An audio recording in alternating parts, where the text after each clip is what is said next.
সব থেকে নোংরা বিচেদের মধ্যে একটা। আমরা এই বিচটা পুরোপুরি পরিষ্কার করতে চলে এসেছি আর শুরু করবো এই বোতলটা দিয়ে। জঞ্জালের অনেক টুকরোর মধ্যে একটা আমরা করে দেখিয়েছি, জীবন কেটে যাবে। আজকে ক্ষুধার্ত, তাই যেরকমটা আপনারা দেখছেন যে এটা করতে অনেকটা সময় লাগছে। অস্কার চলে এসো, এই প্রফেশনাল বিচ ক্লিনার অস্কার। তাহলে তোমরা এইভাবে বিচ পরিষ্কার করো? হ্যাঁ, আমরা প্রথমে বড় পিসগুলো তুলে দিই, তারপর ছাঁকনি নিয়ে এসে ছোট টুকরোগুলো চলে আমরা বালি সমেত জঞ্জালগুলো এতে ঢালি আর বালিগুলোকে নিচে ফেলে দিই। এতে জঞ্জাল উপর থেকে যায়। তাহলে আমাদের প্রথম জঞ্জালের ব্যাগ প্রস্তুত। এরকম ব্যাগ আর শাড়িরা কতগুলো হবে? এটা আরো তাড়াতাড়ি কি করে জন্য আরো শাড়ি, সেটা তো খুবই সহজ। একবার হাততালি নাও। এই নাও আমাদের ঠিক আছে বন্ধুরা, আমরা সমস্ত জঞ্জাল এক জায়গায় করবো। এখানটা পরিষ্কার করবো 4 জনের খুবই ভালো। চলো শুরু করে দাও। আমি সত্যিই চেয়েছিলাম যে আমি আর আমার গ্যাং মিলে এই পুরো বিচটাকে পরিষ্কার করবো, কিন্তু তাদের পুরো বছর কেটে যেত। এটা তো আমি বলে দিতাম। সমুদ্র থেকে নিচে আরো বেশি নোংরা আসছে।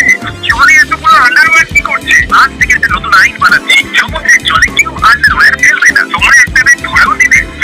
তোমরা আমাদের থেকে বেশি বেটার। ভুলে গেছিলাম যে এরকম প্রফেশনাল।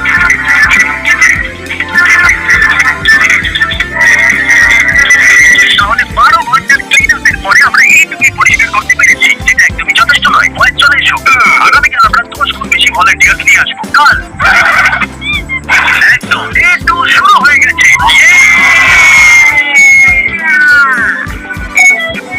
আমি তো শুধু সাহায্য করছি। হ্যাঁ, আস্তে আস্তে শিখছি। সব থেকে বেশি কোলকে আর রবার্ট না মিস্টার বিন। ভিডিও শেষ পর্যন্ত দেখবেন যাতে আপনারা বুঝতে পারেন যে আমরা 30 মিলিয়ন পাউন্ড জঞ্জাল কি করে পরিষ্কার করলাম। যে আপনি আমাদের দেশে এসে এই কাজে আমাদের সাহায্য করছেন, আমরা খুব খুশি। চলে এসো, দাঁড়িয়ে যাও। এই দাঁড়াবে না, আমি সরে যাই। এই ট্রাকে 6000 পাউন্ড জঞ্জাল রাখা আছে, আর এখন আমাদের কাছে 36,000 পাউন্ড জঞ্জাল জমা হয়েছে, যার ওজন 3000 বিড়াল আর 3 ডাইনোসরের সমান। যেটা আপনাদের বেশি পছন্দ। আর যখন আমি স্থানীয় লোকেদের সাথে কথা বললাম, তখন জানতে পারলাম যে সামনে আরেকটা বিচ আছে যেটা আরো বেশি নোংরা। তাই নোলান আর ভলেন্টিয়ারদের একটা গ্রুপকে আমরা সেখানে পাঠিয়ে দিলাম পরিষ্কার করার জন্য। এখানে একটা গাড়ির বাম্পার পড়ে গেছে। গাড়ির বাম্পার এটা কি সমুদ্র থেকে এসেছিল? সেটা অদ্ভুত জিনিস। সাধারণত বিচে কিরকম নোংরা পড়ে থাকে? সাধারণত আমরা সবচেয়ে বেশি প্লাস্টিক খুঁজে পাই, আর ওটা বিচের মধ্যে সমস্ত ফর্মে পাওয়া যায়। ওরাও 12,000 পাউন্ড জঞ্জাল পরিষ্কার করেছে। অর্থাৎ আমরা এই দুটো বিচ মিলিয়ে প্রায় 50,000 পাউন্ড জঞ্জাল পরিষ্কার করে দিয়েছি। আমার পাওয়ার মুভ দেখো। তুমি যাও, আমরা এখানে জঞ্জাল ঢালি। আমি এই বলিদান দিতে প্রস্তুত। আমি একটা টিম প্লেয়ার। ও হ্যাঁ, দেখাটা কি খুব দরকার নাকি? আচ্ছা, তাহলে এই আইডিয়াটা আসলে কাজ করে। আর যদি তুমি বিচের ওই দিকটা দেখো, তাহলে তুমি দেখতে পাবে আমরা বিচের এন্ড থেকে আসছি। শুরুতে বিচটা এরকম দেখতে ছিল, আর প্রায় 80% পরিষ্কার করার পর বিচটা এরকম দেখাচ্ছে। আমরা পুরোটা করে দেখো। আমরা করে দেখো। যেহেতু মেনল্যান্ড থেকে নোংরাগুলো নদী হয়ে সমুদ্রে এসে গেছে, যেগুলো সমুদ্রের তরঙ্গ বিচে এনে ফেলে।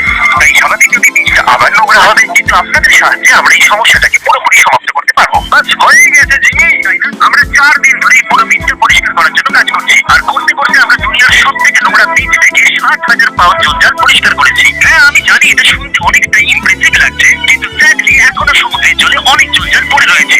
2 বছর আগে আমরা টিম থ্রিতে আমাদের গোল সম্পূর্ণভাবে পূরণ করেছিলাম, আর 20 মিলিয়ন ট্রি প্ল্যান্ট করেছিলাম। সময় আসছে আমার কিছু করে দেখানো, আর এই জন্য আমরা অনেক ক্রিয়েটরদের সাথে মিলে টিম জিজ লঞ্চ করছি, যেখানে আপনারা যদি $1 ডোনেট করেন, এইরকম ভাবে সমুদ্র থেকে 1 পাউন্ড জঞ্জাল পরিষ্কার করা হবে। কিন্তু আমি যদি $10 ডোনেট করতে চাই, আমার কাছে এইরকম 10 পাউন্ড জঞ্জাল পড়ে আছে ব্রো, যেটা এখন সমুদ্র থেকে তুলে নেওয়া হয়েছে। তাহলে আপনারা বুঝে গেছেন যে আর এটা তখনই সফল হবে যখন আমরা সবাই মিলে কাজটা করবো। আমাদের জমা করা ডলারের মধ্যে থেকে অর্ধেক দিয়ে আমরা ভলেন্টিয়ার বিচ ক্লিনার ফান্ড তৈরি করবো, যেরকমটা আমরা আজকে করেছি। পুরো পৃথিবীর শান্ত সমুদ্রের জলের তলা থেকে আমরা জঞ্জাল বার করে আনবো।